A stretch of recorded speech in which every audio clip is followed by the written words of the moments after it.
Hello friends, welcome to Kalta info Tamil. இந்த உலகத்திலேயே ரொம்ப ரொம்ப பணக்கார நாடு அப்படின்னா துபாய் தான் சொல்கிறாங்க. ஏன்னா துபாயில் இருக்கக்கூடிய பில்டிங்காக இருக்கட்டும், அங்கே இருக்கக்கூடிய எல்லா விஷயங்களுமே ரொம்பவே லக்ஸரியஸாக தான் இருக்கும். ஆனால் பல பேருக்கு தெரியாத ஒரு சில சீக்ரெட்டான விஷயங்களும் அந்த நாட்டில் இருக்குது. அதை பற்றி தான் இந்த வீடியோவில் பார்க்க போகிறீங்க. இந்த வீடியோ ரொம்பவே இன்ட்ரெஸ்டிங்காக இருக்கும், அதனால் ஸ்கிப் பண்ணாமல் முழுசாக பாருங்கள். இன்றைக்கான வீடியோட கொஸ்டின் என்ன அப்படின்னா, உங்களுக்கு வேர்ல்டு டூர் போகணும்னு ஆசைப்பட்டீங்கன்னா எந்த நாட்டுக்கு ஃபஸ்ட்டு போகணும்னு ஆசைப்படுவீங்க அப்படின்னு மறக்காமல் கமெண்ட்டில் சொல்லுங்கள். வீடியோக்குள்ளே போகிறதுக்கு முன்னாடி இந்த வீடியோ லைக் பண்ணி என்னோட சேனலே சப்ஸ்கிரைப் பண்ணிங்க அப்படின்னா எனக்கு அடுத்தடுத்த வீடியோ பண்ணுறதுக்கான என்கரேஜ்மெண்ட்டாக இருக்கும். வாங்க வீடியோக்குள்ளே போகலாம். முதல்ல நீங்கள் பார்க்க போகிறது எக்ஸாட்டிக் பெட்ஸ் இன் துபாய். துபாயில் வித்தியாசமான, அதுவும் அழிஞ்சு வரக்கூடிய காட்டு விலங்குகளை வளர்க்குறதுல எல்லாருமே ஆர்வம் காட்டுவாங்களாம். முக்கியமாக பணக்காரங்க ரொம்பவும் வித்தியாசமான சிறுத்தை, புலி, சிங்கம் இந்த மாதிரி விலங்குகளை எல்லாத்தையும் பெட்டனிமலாக வளர்ப்பாங்களாம். இந்த பெட்டனிமலை கவனிச்சிக்கிறதுக்காகவே ஒரு ஆளை அப்பாயிண்ட் பண்ணி அந்த பெட்டனிமல்ஸை கேர் பண்ணுறதுக்காகவே வச்சுருப்பாங்களாம். இந்த மாதிரி எண்ணிக்கை கம்மியான அழிஞ்சு வரக்கூடிய இந்த மாதிரி வைல்ட் அனிமல்ஸை பெட் அனிமல்ஸாக வச்சுக்கிறது அவங்களுடைய வெல்த்தை காமிக்குமா, அதாவது அவங்களுடைய ஸ்டேட்டஸை மற்றவங்க மத்தியில் உயர்த்தி காட்டும் அப்படின்னு சொல்லுவாங்க. அதாவது அவங்கள பெரிய பணக்காரங்க அப்படின்னு மற்றவங்க எல்லாரும் நினைக்கணும் அப்படிங்கிறதுக்காகவே இந்த மாதிரியான எக்ஸாட்டிக் அனிமல்ஸை பெட் அனிமல்ஸாக வளர்ப்பாங்களாம். அதுவும் இந்த பெட் அனிமல்ஸை பீச் ஓரங்களில் வாக்கிங் கூட கூட்டிகிட்டு போவாங்களாங்க பப்ளிக் மத்தியில். 2017 கவர்மெண்ட் ஒரு புது ரூலையும் அறிவிக்கிறாங்க. இது வரைக்கும் வளர்த்தது ஓகே, இனிமேல் யாருமே இந்த மாதிரி எக்ஸாட்டிக் அனிமல்ஸை பெட் அனிமல்ஸாக வளர்க்கக்கூடாது. முக்கியமாக இந்த மாதிரியான பிக் கேட்ஸ் எல்லாத்தையும் வளர்க்கவே கூடாது அப்படின்னு தடையும் போட்டிருக்காங்க. ஆனால் இதையும் மீறி கவர்மெண்ட் கண்ணில் மண்ணையும் தூவிட்டு ஒரு சில பணக்காரங்க பணத்தாலேயே சரி கட்டிட்டு இந்த மாதிரி பெட் அனிமல்ஸை வளர்க்குறதையும் அவங்களுடைய உயர்ந்த ஸ்டேட்டஸாக கருதி வளர்த்துட்ருக்காங்க. அடுத்ததான் நீங்கள் பார்க்க போகிறது LGBTQ கம்யூனிட்டி. அதாங்க இந்த கே கப்பிள்ஸ்லாம் இருப்பாங்க தெரியுமா, இந்த மாதிரியான கே கப்பிள்ஸ், ஹோமோசெக்ஷுவல் இந்த மாதிரி விஷயங்கள்லாம் பெருகிக்கிட்டே இருக்குது அப்படின்னு சொல்லிட்டு துபாயில் இந்த விஷயங்களை நாங்கள் டோட்டலாக தடை பண்ணுறோம். இந்த மாதிரி ஆட்கள் இருக்கவே கூடாது, இவங்களுக்குன்னு எந்த ஒரு பார்ட்டிஸும் நடக்காது, இவங்களுக்குன்னு சொல்லிட்டு எந்த விதமான முன்னுரிமையும் கொடுக்கப்பட மாட்டாது அப்படின்னு சொல்லிட்டு துபாயில் அறிவிச்சிட்டாங்க. ஆனாலும் கவர்மெண்ட்டுக்கே தெரியாமல் சீக்ரெட்டாக ஒரு சில வாட்ஸ்அப் குரூப்பை மெயின்டைன் பண்ணி அவங்களுக்கான ஈவெண்ட்ஸை நைட்டு நேரத்தில் நடத்துறதுக்கான விஷயங்களை சீக்ரெட்டாக தகவல் பரிமாறிக்குவாங்களாம். என்னதான் துபாய் கவர்மெண்ட் எங்கள் நாட்டில் இந்த கே கப்பிள்ஸ், ஹோமோசெக்ஷுவல் எல்லாத்தையுமே தடை பண்ணிட்டோம், யாருமே இந்த மாதிரி கிடையாது அப்படின்னு சொல்கிறாலும் ரிசர்ச்சர்ஸாக இருக்கக்கூடிய டாக்டர் சர்னர் அண்ட் மேனுவல் 2 பேரும் சொல்கிற விஷயம் என்ன அப்படின்னா, ஓப்பனாக மார்க்கெட்டில் இந்த மாதிரியான கப்பிள்ஸ் இருக்கிறதுக்காக இவங்களுக்கான அட்வர்டைஸ்மெண்ட்டும் கிடையாது, இந்த கே கப்பிள்ஸ் இருக்கிறதுக்கான ஒரு சின்ன அறிகுறி கூட கிடையாது. இந்த மாதிரி தான் மெயின்டைன் பண்ணிட்டுருக்காங்க. ஆனாலும் சீக்ரெட்டாக இந்த மாதிரியான ஒரு கேங் செயல்பட்டுட்டு தான் இருக்குது அப்படின்னு சொல்கிறாங்க. இந்த சீக்ரெட்டான வாட்ஸ்அப் குரூப்பில் நடக்க போகிற ஈவெண்ட்டுக்கு ஆர்கனைஸ் பண்ணுறதுக்குன்னு ஒருத்தர் இருப்பாங்க. அவங்க தான் இது எல்லா விஷயத்தையுமே ஆர்கனைஸ் பண்ணுவாங்க. அவங்க சொல்கிற விஷயம் என்ன அப்படின்னா, இந்த ஈவெண்ட்டில் அதிகமாக ட்ரிங்கிங் பண்ணவே கூடாது. இந்த மாதிரி அதிகமாக ட்ரிங்கிங் பண்ணோம் அப்படின்னா நம்ம மது போதையில் ஏதாவது தவறு இழைக்க நேரிடும், அதனால அதிகமாக குடிக்கக்கூடாது அப்படின்னு சொல்லிட்டாங்க. அது மட்டும் இல்லாமல் ராங் பர்சனை ரொம்ப அதிகமாக நம்பவும் கூடாது. ஸோ இந்த 2 விஷயமும் பண்ணினீங்க அப்படின்னா நிச்சயமாக உங்களுக்கு நீங்களே ஆப்பு வச்சுக்குவீங்க அப்படின்னு சொல்லிட்டு இந்த மாதிரி விஷயங்களுக்கெல்லாம் தடை பண்ணி தான் இந்த மாதிரியான ஒரு கம்யூனிட்டி செயல்பட்டு இருக்கான். அடுத்ததான் நீங்கள் பார்க்க போகிறது world highest tennis court Burj Al Arab அப்படிங்கிற ஹோட்டல் துபாயில் இருக்குது.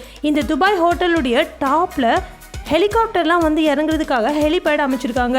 பல வருஷத்துக்கு முன்னாடியே இந்த ஹெலிபேட் அமைச்சிருக்காங்க. இப்போ அது எந்த யூஸுமே இல்லாமல் இருந்திருக்கு. ஸோ அதை ஏன் யூஸ்ஃபுல்லாக மாற்றக்கூடாது அப்படிங்கிறதுக்காக அதை டென்னிஸ் கோர்ட்டாகவும் மாற்றிருக்காங்க. கிட்டத்தட்ட தரைமட்டத்திலிருந்து 650 அடி உயரத்தில் இந்த டென்னிஸ் கோர்ட் அமைஞ்சிருக்காங்க. இதுதான் இந்த உலகத்திலேயே ஹையஸ்ட் டென்னிஸ் கோர்ட் அப்படிங்கிற பேரும் வாங்கியிருக்கு. ஆனால் இவ்வளோ உயரத்தில் இருந்து டென்னிஸ் விளையாடுறதுக்கு ஒரு மனதைரியம் கண்டிப்பாக வேணுங்க. அடுத்ததான் நீங்கள் பார்க்க போகிறது துபாய்ஸ் அண்டர் வேர்ல்டு. நம்ம பார்க்குறதுக்கு ரொம்ப ரிச்சான கண்ட்ரி அப்படின்னு துபாயை சொல்கிறோம். இவ்வளோ ரிச்சாக இருக்கிறதுக்கு முக்கியமான காரணம் என்ன தெரியுமா? ஸ்மக்லிங் தான். அதுவும் முக்கியமாக கொக்கைன் இந்த மாதிரியான போதைப் பொருட்களை இவங்க ஸ்மகிள் பண்ணுறாங்க. இந்த மாதிரி ஸ்மக்லிங் பண்ணுறதுக்கான மீட்டப்பாக இருக்கட்டும், இந்த ஸ்மக்லிங் பண்ணுற விஷயங்களை பற்றி பேசுகிறது, இதுக்கான லீடர் சந்திக்கிறது, இந்த விஷயங்கள் எல்லாமே அங்கே இருக்கக்கூடிய ரொம்பவும் ஃபேமஸான அல் அரப் ஹோட்டலில் தான் நடக்குமா. ஆக்சுவலாக இதை 7 ஸ்டார் ஹோட்டல்னு சொல்கிறாங்க.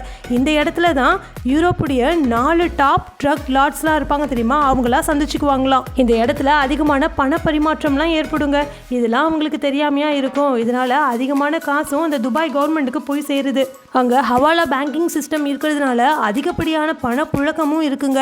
அது மட்டும் இல்லாமல் எந்த ஒரு பேப்பர்ஸ் ஒர்க்கும் இல்லாமல் பணங்களை பரிமாற்றம் செஞ்சுக்கிறாங்க வேர்ல்டு வைடாக. பிரிட்டிஷை சேர்ந்த ட்ரக் லார்டாக இருக்கக்கூடிய ராபர்ட் டார்ஸ் இருக்கான் இல்லையா, அவன் துபாயில் இருக்கக்கூடிய ஜெயிலில் இருந்துக்கிட்டே எப்படிலாம் பவுன்சிங் செக் ஆகுறத டிலே பண்ணலாம், அதே மாதிரி கொக்கைன் ஷிப்மெண்ட்ஸ் எல்லாத்தையுமே கோஆர்டினேட் பண்ணுறது, இந்த மாதிரி விஷயங்களை ஜெயிலில் இருந்தே பார்த்துக்கிறானோ. துபாயில் ஸ்மகிள் பண்ணுறது ரொம்பவே ரிலாக்ஸான ஒரு ஃபினான்ஷியல் ரெகுலேஷன் அப்படின்னு கூட சொல்கிறாங்க. ஸோ இதை வச்சு தான் அந்த நாடு ரொம்பவே பணக்கார நாடாக இருக்குது அப்படிங்கிற வதந்திகளும் இருக்க தான் செய்யுது. அடுத்ததான் நீங்கள் பார்க்க போகிறது சூப்பர் பஸ். முதலாக நெதர்லாண்டில் இருக்கக்கூடிய டெல்ஃப் யூனிவர்சிட்டி ஆஃப் டெக்னாலஜி தான் இந்த மாதிரியான ஒரு சூப்பர் பஸ்ஸை உருவாக்கியிருக்காங்க. ஆக்சுவலாக இது டிசைன்லையும் ப்ரோட்டோடைப் மாடலாகவும் தான் இருந்திருக்கு. ஆனால் இது நல்லா இருக்கே, நம்ம நாட்டுக்கு வந்தால் இது நல்லாயிருக்கும் அப்படின்னு சொல்லிட்டு துபாய் தான் இந்த பஸ்ஸை வாங்கி இப்போ லான்ச்சும் பண்ணியிருக்காங்க. இது கிட்டத்தட்ட 15 மீட்டர் நீளத்தில் இருக்குங்க. இந்த பஸ் பார்க்குறதுக்கு ரொம்ப லக்ஸரியஸாக இருக்கிறதுனால ப்ரைவேட் வெஹிக்கிள்னு மட்டும் நினச்சிடாதீங்க. அங்கே வாழக்கூடிய மக்கள் இருப்பாங்கள்ல, அவங்க யூஸ் பண்ணுறதுக்காக உருவாக்கப்பட்ட பப்ளிக் டிரான்ஸ்போர்ட் அப்படின்னு சொல்கிறாங்க. இதில் உட்காந்துக்கிட்டோம் அப்படின்னா ரொம்பவே லக்ஸரியஸான ஃபீலும் கம்ஃபர்டான ஃபீலும் நம்ம அனுபவிக்க முடியுமாங்க. பஸ்ஸு மாதிரி ரொம்ப நெருக்கி இடைஞ்சலாக இல்லாமல் கொஞ்சம் ஃப்ரீயாக ஒரு ரோலை 2 பேர் மட்டும் உட்காந்து போகிற மாதிரி தான் வடிவமைச்சிருக்காங்க. ஆனால் இதில் இருக்கக்கூடிய ஒரே ஒரு ட்ராபேக் என்ன அப்படின்னா, அட் டைமில் 23 பேசஞ்சர்ஸ் மட்டும்தான் உட்காந்து போக முடியும்.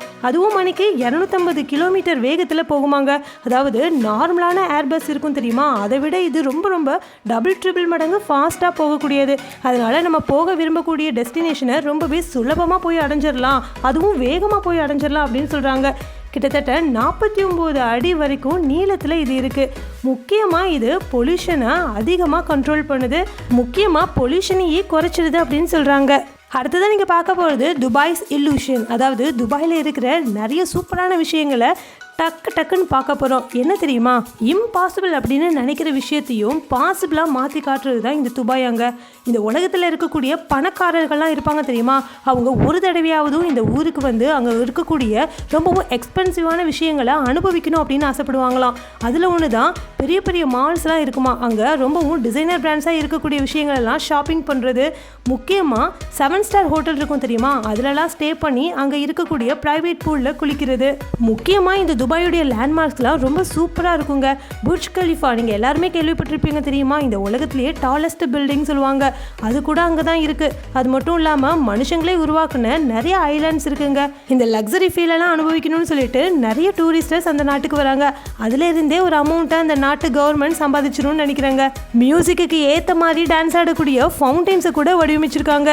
நம்ம லக்ஸரியான கார்லையும் ஹெலிகாப்டர்லையும் ரைடு போய் அந்த நாட்டையே சுற்றி பார்க்கலாமா. முக்கியமாக அந்த நாட்டில் ரொம்ப அதிகமான நைட் கிளப்ஸ்லாம் இருக்குங்க. அங்கே போயிட்டு டான்ஸ் ஆடலாம், ஜாலியாக என்ஜாய் பண்ணலாம், ட்ரிங்க்ஸ் பண்ணலாமா.